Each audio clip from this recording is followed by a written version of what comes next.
आप सभी ने बचपन से यह सुना होगा कि भगवान शिव अनादि और अनंत हैं। न उनका कोई आरंभ है और न ही कोई अंत। वे न जन्म लेते हैं और न ही मृत्यु को प्राप्त होते हैं। परंतु जब हम विभिन्न पुराणों का अध्ययन करते हैं तो कई स्थानों पर शिव की उत्पत्ति से जुड़ी अलग अलग कथाएं मिलती हैं। कहीं उन्हें शंभू कहा गया है तो कहीं उन्हें किसी दिव्य शक्ति का अंश बताया गया है। तो आखिर सत्य क्या है? कौन हैं शिव के माता पिता? और यदि वे आदि हैं तो फिर इन कथाओं का अर्थ क्या है? आइए एक नई और रहस्यमयी कथा के माध्यम से इस रहस्य को समझते हैं। सबसे पहले बात करते हैं शिव पुराण की। इसमें भगवान शिव को शंभु निराकार और अजन्मा बताया गया है।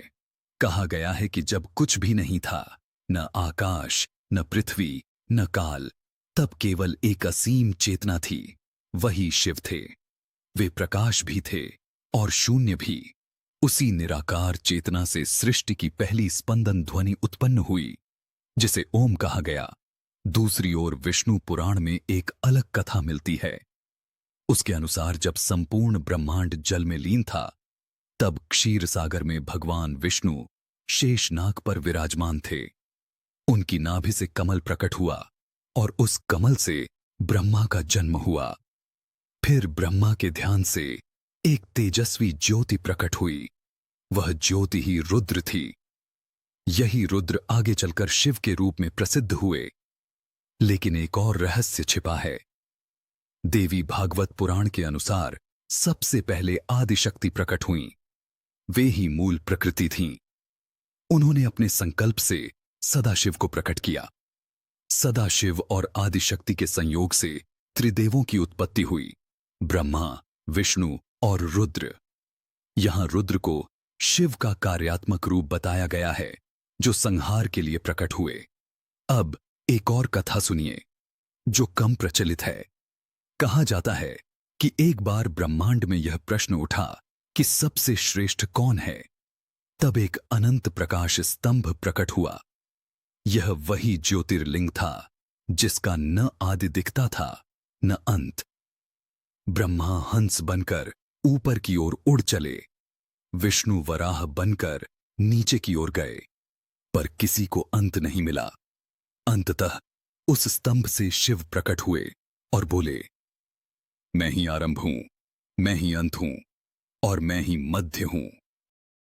एक अन्य कथा के अनुसार जब ब्रह्मा सृष्टि रच रहे थे, तब उन्हें क्रोध आया।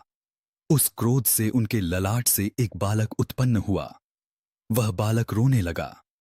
ब्रह्मा ने उसका नाम रखा रुद्र, अर्थात रोने वाला। आगे चलकर उसी रुद्र ने ध्यान और तपस्या द्वारा अपने भीतर छिपे सदाशिव स्वरूप को पहचाना और वे महादेव कहलाए। तो क्या शिव के माता पिता हैं? यदि हम उन्हें रुद्र रूप में देखें तो वे ब्रह्मा के अंश से उत्पन्न हुए। यदि सदाशिव रूप में देखें तो वे आदिशक्ति के साथ स्वयं अनादि हैं। और यदि निराकार शिव की बात करें तो वे किसी से उत्पन्न नहीं हुए। वे स्वयं कारणों के भी कारण हैं। अब प्रश्न आता है कि शिव ने ज्ञान कहां से प्राप्त किया? शास्त्रों में वर्णन है कि शिव स्वयं आदि गुरु हैं। उन्होंने ही सप्त ऋषियों को योग और तंत्र का ज्ञान दिया।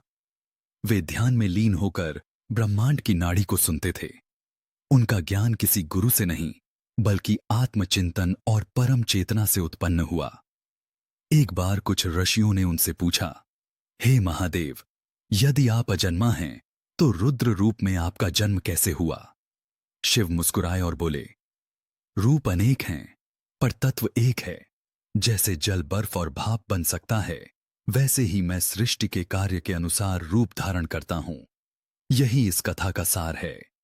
शिव को समझना सरल नहीं।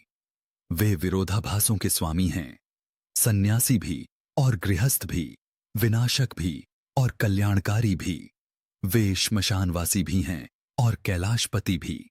उनके अनेक रूप हैं, पर तत्व एक ही है, अनंत, असीम और शाश्वत। इस प्रकार अलग अलग पुराणों में शिव की उत्पत्ति की कथाएं भले ही भिन्न दिखाई दें, पर उनका उद्देश्य एक ही है, यह बताना कि शिव कोई सीमित व्यक्तित्व नहीं, बल्कि वह परम चेतना है जो सृष्टि के हर कण में विद्यमान है। वे ही आदि हैं, वे ही अनंत हैं, और वही